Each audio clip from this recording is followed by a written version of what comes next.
Tiny One Badger here, and today I'm going to show you guys how to make fursuit badges.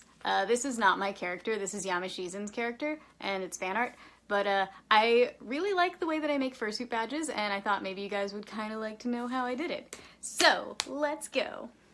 Starting off, one of the more important things that I think you're going to need for this to make your badge actually look good are these. You don't need a lamination machine with these. They're just self-sealing photo paper, and as long as you put the badge in and make sure to cut around the edges in a way that leaves a little bit of the plastic on the side, it's literally just like laminating. Like you're not gonna get this off, you know? It's stuck together. And they can be a little pricey. I think a 5-pack is like $5, but honestly, that's literally $1 a badge, so if you're doing commissions, then you really just have to charge $1 to laminate them. Maybe $2 if you want to upcharge. So to start out, we are using just normal, regular paper. This isn't really special marker paper or anything, it's just paper.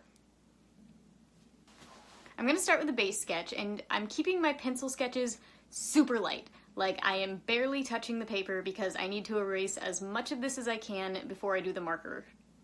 This is a dog character, so I've got pictures of dogs pulled up. It is ridiculously important to use reference pictures. Reference pictures are going to save your life, especially when you're doing kind of an oddball character, like if someone has a ferret character, they don't want it to look like a dog. It's super important to make sure that your base sketch is clean, is pretty, and the number one thing that I do to keep things looking more natural is I put it into a program and I will flip it horizontally, and all that does for me is it lets me see it from a different angle. Canvas flips it, because when you canvas flip something, you're able to notice mistakes that you wouldn't have noticed otherwise. I'm doing just a cute little expression for this one. This one was a commission that allowed me to choose my own pose, so I just did a cute little tongue sticking out. Originally the mouth was going to be open, but I kind of changed my idea halfway through. And I love doing big floofs. Floofs are really fun to do because it's just a flick of the wrist, you know? You have to flick your wrist outward and then flick it back inwards, and you create this nice little bulbous floof. I sort of think about, like bulbous, I literally think about drawing the bulb on a Bulbasaur. I literally think about just drawing this bad boy, and that's how I think of floofs. And once that sketch layer is done, we can get on to the inking. Inking can be done with any sort of pen. I like to use the Micron ones, but there are other brands out there that are way cheaper. You can literally just use a Sharpie pen. I'm going to be using a smaller gauge pen to start out, so I'm going to be going with this 3-1. And I'm going to thicken up my lines later. When doing line art, I try to keep my lines as consistent as possible. I don't pick up my pen too much unless I'm doing eyelashes. And I try to make every line with one sturdy movement. Doing longer shapes can be a little more difficult, like doing the top of the head. And that's why I like to make things fuzzy, because it makes it a little bit easier to get the line shape that I'm going for. I try not to use too much pressure because these pens can be a little bit fragile. I've definitely split a few pins back in my younger days when I didn't know how to control my pressure very much. Using a tablet, like a computer tablet, to draw can actually be very helpful in learning pressure sensitivity because it's a lot more sensitive than a pen. When I get to the eyes, I try to be a little bit more careful with my strokes, and I don't even line them completely because color is the more important thing with the eyes, not the outline of them. The thickest lines are usually going to be the border of the drawing and the eyelashes in my drawings. And I always keep my lines thinner when it comes to detail work, such as the inside of the nose or the hood of the eye. And the last thing that I do for the line art is I outline the border with a thicker pen. I will also add a little bit more depth to the floofs, but I think adding a border to it really helps separate shapes. Now on to coloring. This is a shaded commission, so I'm going to be using a mixture of both pens and markers. What I do is I lay down the base shade of the lightest color that I have and try and get that in as many areas as possible. This character has a slightly complicated design in very neon colors, and when it comes to neon colors, you want to be careful with the colors that you introduce while shading or while lightening, because if I'm going with a brown, I'm very comfortable using a red to shade things. Because some people are very attached to their character colors, I try not to add too many other colors while shading. It's always smart to err on the side of caution with a commissioner and ask if they're okay with certain things. Usually when I'm shading something that's white, I won't go in with a gray to shade it. I'll use either a blue or maybe a heath sort of pinkish purplish shade. I think that adds more depth to the drawing, but color theory is a little bit difficult to go into when someone wants you to be true to their colors. Things tend to look differently under different lighting, but generally when it comes to a shaded character, you're going to try to keep everything as true to the reference sheet as you can. Unless you feel like being ambitious and starting over if the customer doesn't like it. That's happened before. I'm sorry.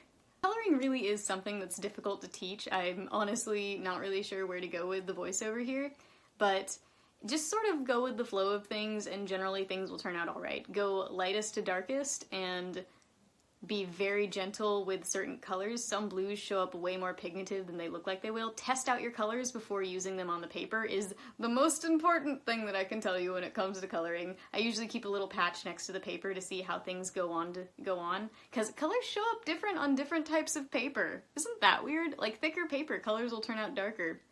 Weird. I like to go in with pencil to lighten up certain areas. I think the mixed media look actually looks really nice, especially when it comes to lightening up eyes and little fur fluffs. I think it makes the fur look so much more full, but you can do what you want to do. You do your art style, not mine. I don't even know if I have an art style. This is just the way that I draw things. And once you're done, you can just color in the name. Coloring in the name is super easy. It doesn't have to be super professional. I just do one shade on top, another shade on the bottom, and then try to blend them in the middle, and it generally looks pretty good. And then, last thing, I go in with a white ink pen and just add a little pop of white anywhere I think it needs it. Usually I add in like little eye shines where the eyes are like catching the light, or I'll add in a little line on the nose to make it look glossy. And sometimes I'll add some depth to fur with it. Coloring really is the #1 way to like bring your style and your creativity into a drawing, so you don't have to follow exactly what I do. I encourage you to look up tutorials, but this is just kind of the way that I do it. I think it's really fun personally. Lastly, once you're done, we're going to cut all the way around it. There are 2 ways to do it. You can leave some paper to hang the badge from, or you can just use the laminate to hang the badge from. I like to use paper because I think it makes it a little bit more sturdier, so after I cut it out, I'll add a little hole so I know where I'm supposed to cut the area for the laminate. And then we pull out our laminate sheets. These things are amazing because I can't afford a laminator and it would be kind of just as expensive to buy the sheets anyways. So these guys, awesome if you don't have the space for a laminator or you just really don't want to use one. I've seen some people do tutorials where you use packing tape and I've never liked that method even though I've used it several times. It adds lines to your badge and like, I'm not knocking people who do that, but I personally think it doesn't look the best. I think it looks a little weird in certain lightings, and these things are just as cheap as packing tape, so they're pretty stinking cool. Also, you don't have to do the back. The back's already done. It's like magic. It's sealed in all the way. How cool is that? And then you just gotta cut the little hole by bending the plastic just enough, don't crease it, and cutting right where you left your hole. Make sure you leave a border all the way around the badge so everything stays sealed in. If you don't do that, you risk kind of damaging the seal and letting water in there, or just letting the elements in there, or even it starting to come apart. It's pretty strong on its own, but you want to make sure you leave just a little bit around the edges.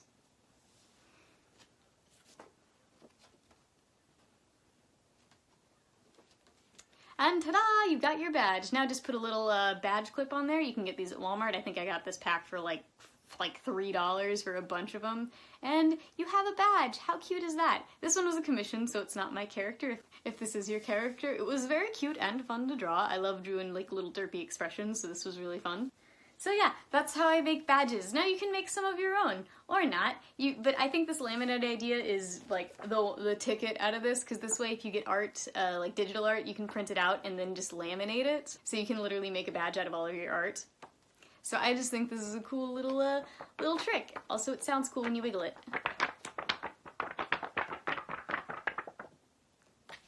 God, how do you people put up with me? Anyways, yeah. So sorry about any audio issues in this, and I hope you liked this tutorial, and I hope you subscribe, and I hope you just have a wonderful day. And yeah, bye!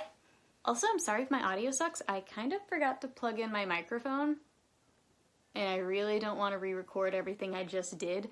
So I'm just gonna level it in Audacity and see if it sounds good.